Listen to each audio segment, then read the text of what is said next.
John Praskil recently tweeted a list of essays that he's discussing in his freshman physics class. The essays are, I would say, I wouldn't call them necessarily controversial, but they're reflective essays on physics, and they really open up a conversation about, what is physics, but also things like what are the limitations, what are the pitfalls, and I think to me the most important question. This is the essay that I'm going to discuss today. Uh, are we really discovering knowledge, or are we just reiterating our own understanding of reality? In other words, are we breaking out of our own limitations, or are we limited to a certain type of knowledge that we've always had? We just found new languages to express the same types of knowledges, and uh, the answer to that question is almost certainly a no. In other words, we are able to create new knowledge, and the proof is in the pudding, because we have technologies, and we didn't have that in the past. So that's, in my opinion, already one of the maybe most important answers to most of these questions. But let's get back to the prelude here. The list of essays is supposed to foster a conversation in Praskil's seminar. Now, for me, this is more of a reflection also of my own understandings of science and physics, and what it means for me, and also what it means for Orange Capital Partners. Let's not forget, the purpose of Orange Capital Partners is to generate wealth by investing in fundamentally new concepts and engineering practices. Now, in order to succeed in order to reach our goals, we are heavily invested in science. So we look for science in many ways to guide us, because we believe that science is the source of technologies, and technologies, that's where these fundamentally new concepts in engineering practice actually come from. So this is the value chain. This is very important. Science is very important for us. We're not scientists. We're not invested in science in any way like a real scientist would be, but we're very close to science. So we tangentially interact with science all the time. So that's why it's very important for us to understand what science is all about, and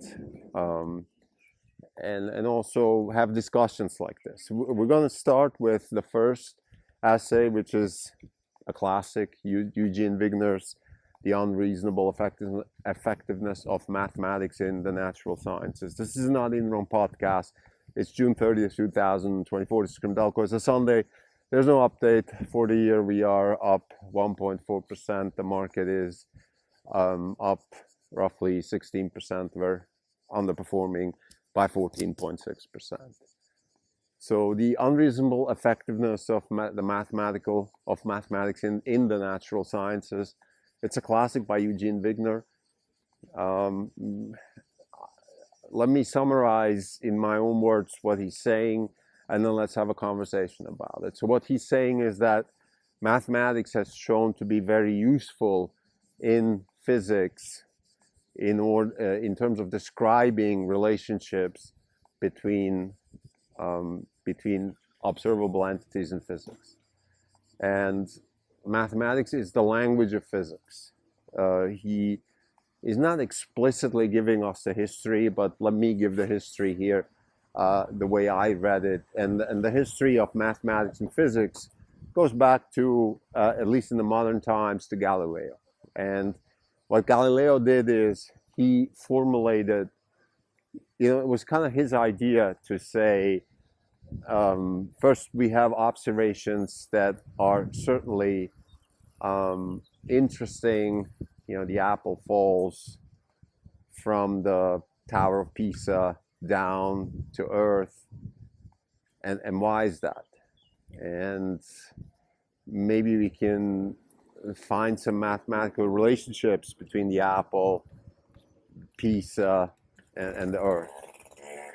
And then there's this conjecture that it's not just the apple falling down to earth, but earth also falling towards the apple.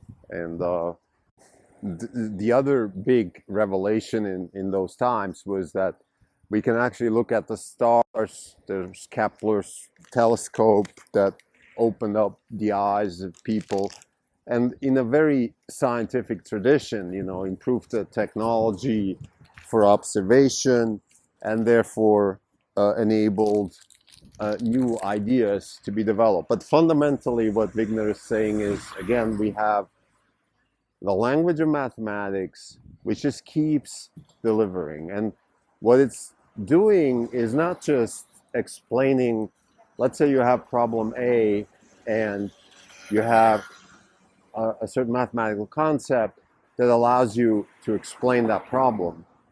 That mathematical concept almost takes its own life and keeps going and delivering and delivering. And the canonical example is, for example, you have the problem within a circle, which is pi, which I still call a problem in a sense. If you take the diameter of a circle and, excuse me, the circumference, and you do the division of circumference by diameter, you get a number, and it's always the same. And that's the number pi. Now that number pi solves a problem with circles. You can say there's a mathematical concept that describes the relationship between the circumference and the diameter of a circle. But that same number pi shows up in other areas, for example, in the Gaussian, which is very important for physics. So what does a circle have to do with distribution and things like that? And it shows up in elliptical formulas of orbital equations for planets. So what do those planets have to do with the circle? And it's just that's what he means with just it keeps going and it keeps delivering, and that's these unreasonable effectiveness of mathematics. Now I want to say two things about this that occupy my energy. One is, and they're both related, because I do acknowledge the ability of mathematics to be very helpful. And I see it as a language. So the same way language helps us understand stuff, and sometimes concepts really have very powerful yields. Just take the number system. A very simple representation of pretty complex mathematical situations or numerical situations can be summarized in a very efficient way, with digits, and from there we can create numbers all the way up to infinity. I'm going to get back to infinity in a second. So we have a very powerful mathematical concept, and the question is, are we blinding ourselves because we have such a powerful representation of reality? Could it be that we're missing out on a lot of things because mathematics gives us this, let's call it bird's eye view on natural sciences?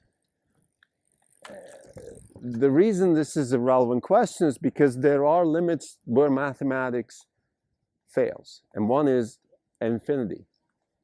In my opinion, infinity is not a very good, mathematics doesn't really deal well with infinity. I believe the definition of infinity, I don't know if there's a formal definition, but one of the definitions that I've come across in infinity is that infinity is the entity where a sub-entity of infinity, so if A is infinity and A is part of B, which is also infinity, then both of these are the same, even though they don't have to be of the same size. And that's where it starts getting pretty fuzzy for me. So if And the reason this is fuzzy is because I think we just don't understand what infinity is. It's something that shows up in our mathematics, and it shows up also in physics, because we don't have a good explanation of how big the universe is.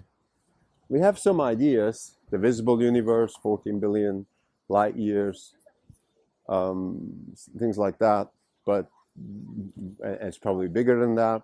Obviously it's bigger, most likely it's bigger, or what's beyond that.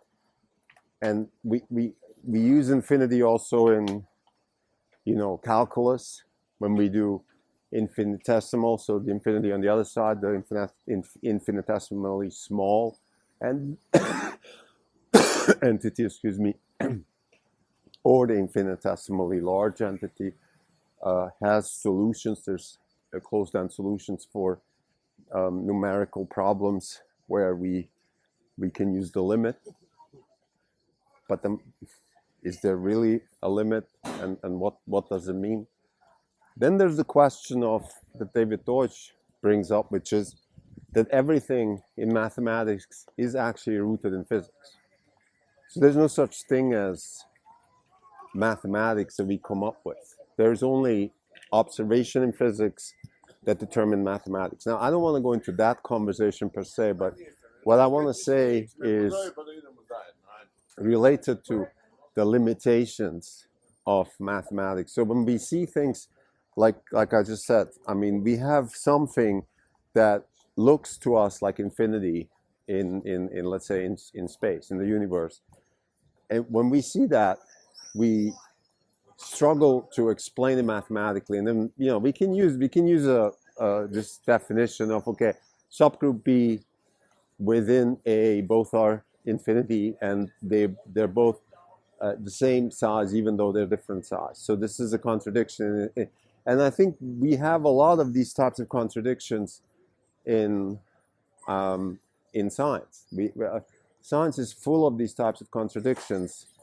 Schrodinger's cat, the trolley problem. I'm just writing an essay now about the trolley problem. A lot of these superpositions of possibilities become incredibly complicated to explain in deterministic mathematics. Then there's, let's say in biology, we have this loop between DNA and proteins, right? DNA, which is creating proteins, but then DNA itself is dependent on proteins too. So how can something create something when it's dependent on that exact something? It's chicken and the egg problem, and a lot of life is like that if you think about it, including the chicken. I mean, where was the first chicken? Well, where did that come from? Once the first chicken lays an egg, we understand what's happening later. But how did that first chicken actually happen? So people have explanations for that too. Of course, there's this. I spoke about this in the past, that we had these evolutionary approximations that ended up turning into something, and that something has a predecessor that might have been a little bit of that something. So the fish that decides to walk on land is not just one fish. Somehow miraculously turns its flippers into limbs. No, these things were very gradual, and it took a long time, and we just don't see all the gradual steps. So something like that. But there's still the question of how do you mathematically define how DNA works? I would say we're not even close there. And this brings me to the second point, which is, okay, what's beyond math? Are there representations of reality that we could potentially use for, to describe other problems? So there is one interesting approximation is what we call AI today, neural nets. These are function approximators.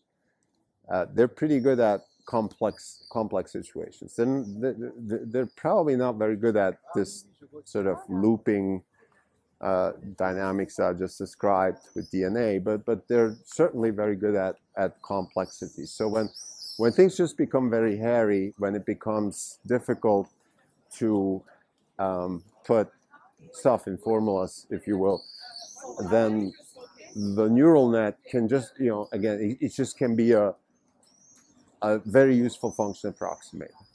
I think that's a pretty good first approach towards the problem of complexity.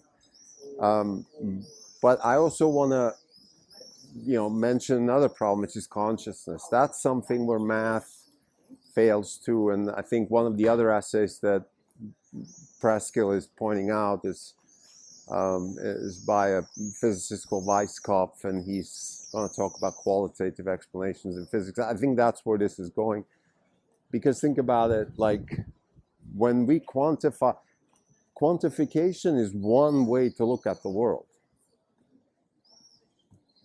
and it's a good way, it's a useful way, and it's like if you want to judge the quality of a football team by its results, you can do that. I mean, the scoreboard doesn't lie.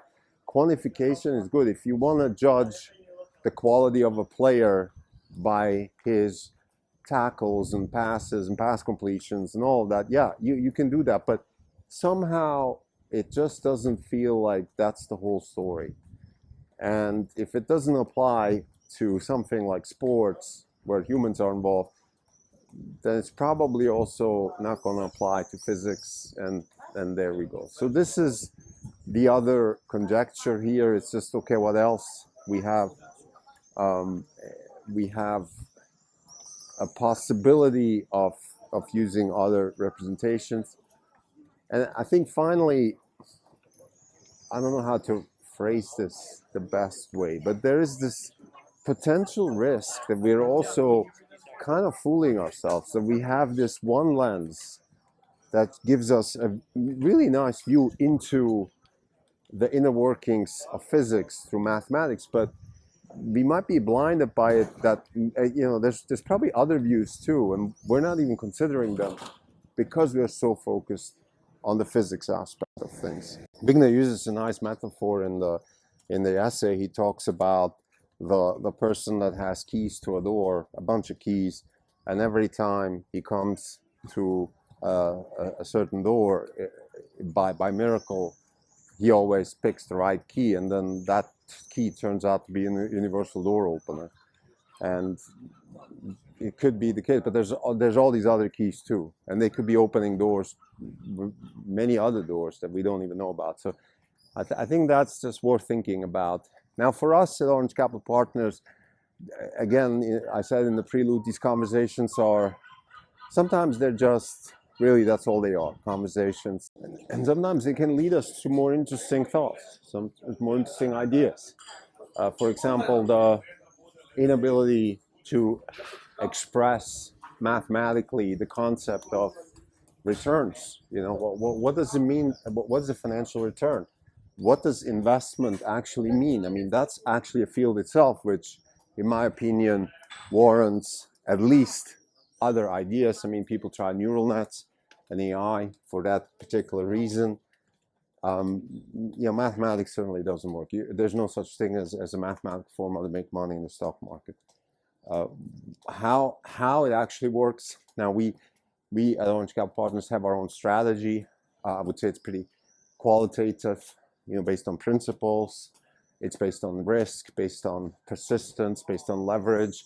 So it's a lot more tactical and behavioral, and not they're certainly not quantitative. I think quantitative measures have shown to be misleading, at the least misleading, if not even worse, in investing, because there's definitely a risk of sort of having all these keys and somehow finding the right key, but not being sure that that's really the key. So anyway, sorry for that digression. I think to summarize Eugene Wigner's essay, The Unreasonable Effectiveness of Mathematics in the Physical Sciences, for us, certainly opens up the thought process of why mathematics is so useful, what it actually means to be useful to a science. It's because it's a language, and the language helps us understand complex relationships. Its limitations, we think about them in particular when it comes to things like infinity or the description of biology. And then lastly, also the risk that maybe we have a lens here that is great, but it's just a lens and there's many other lenses that we might be even missing because this lens works so well. Thank you.